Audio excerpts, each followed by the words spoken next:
So Maritza, why is this particular core idea, that of compositional assemblies or composition or connection, your favorite idea from this book?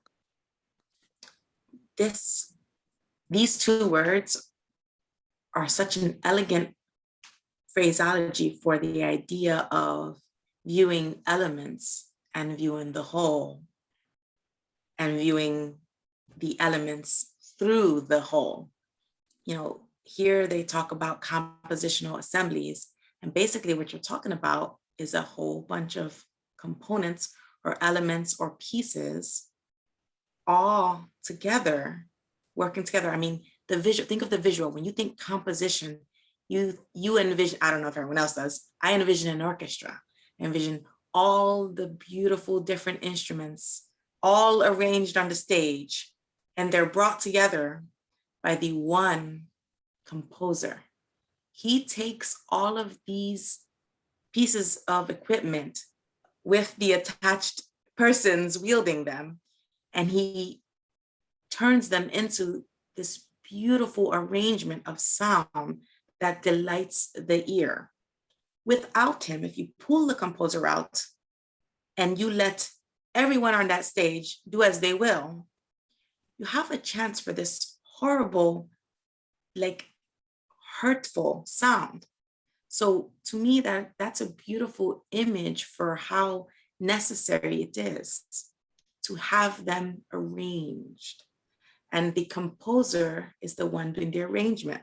So it just seems like such a beautiful way to remind us that fusion is necessary. In fact, somewhere in this chapter here on composing and connecting, we are told that learning how to design needs to be understood through learning how to fuse.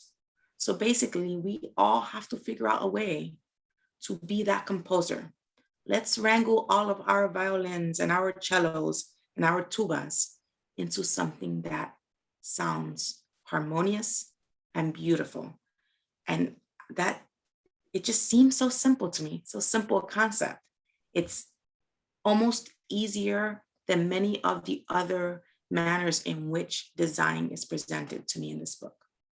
Wonderful, wonderful. I think this is the right concept to start with. I'm glad that we are jumping directly to 9, because to me, the idea of compositional assemblies is very fundamental to what you're trying to do with design. So what we are really starting with is not details of how you particularly do it, but what are you trying to do?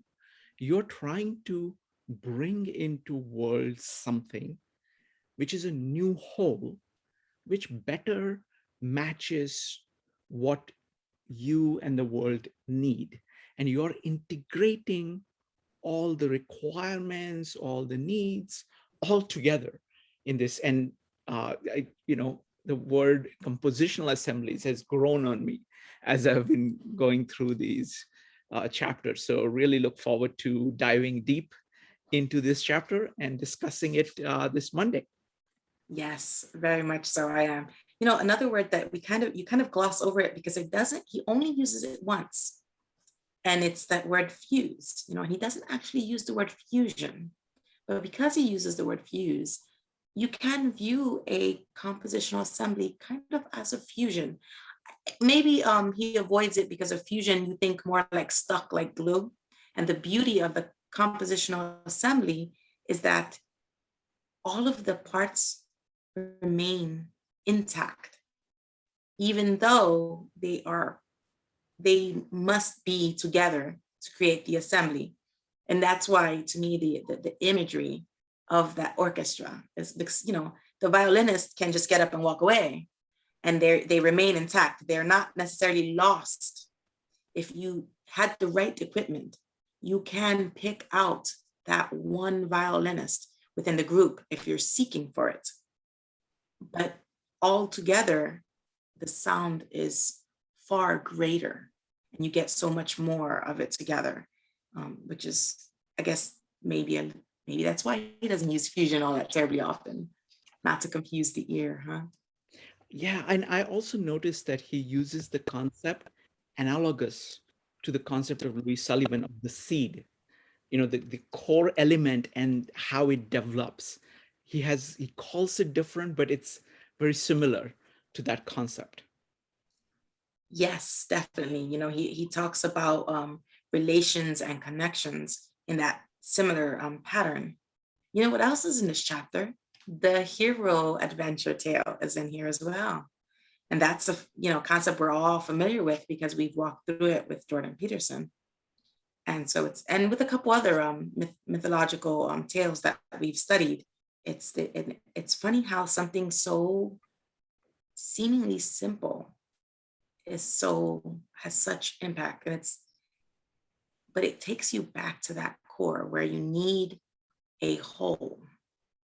And to me, that's the loudest thing that you get from this chapter, which makes it ideal for being what we've jumped to, because I think this is the perfect time to get very hard set in our minds the fact that as you go through the rest of this book, what you're going to be looking at is the idea of viewing the whole while acknowledging that all of the parts are within it. And that's Yeah, that's hopeful. that beautiful statement. Yeah, and I hope that everybody is patient with themselves and with others as we learn, because we're deliberately jumping to the whole of saying, this is what you need to do. Now, many things about how you'd actually make it happen still need to be worked out. And we will work that out over time. Each of us has to work it out in their own way. But I'm glad to jump directly in.